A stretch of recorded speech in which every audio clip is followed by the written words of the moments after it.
দোলনায় দোল দিলে। তাই আমরা এই আসলে এবার আমরা দর্শন করবো সখীরা কেমন করে ঝুলনা তৈরি করলেন, আর ঝুলনা তৈরি করে ভগবানের বামে শ্রীমতী রাজরানীকে দর্শনী কেমন করে দোল দিচ্ছে। আমরা সবাই মায়েরা যারা আছি বাবারা করতালি এবং উলুধ্বনি দিয়ে ভগবান কৃষ্ণচন্দ্র দোলনায় আসবেন শ্রীমতী রাজরানীর সাথে।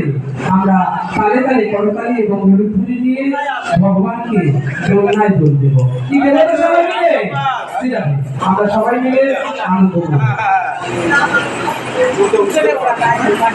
আমরা দর্শন করবো দাদু রামগোপাল দাদু দাদু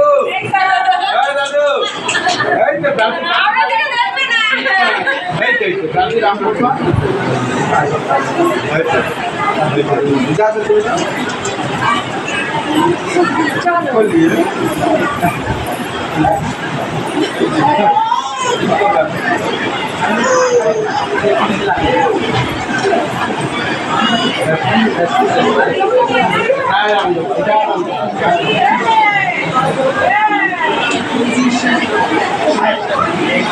Wow,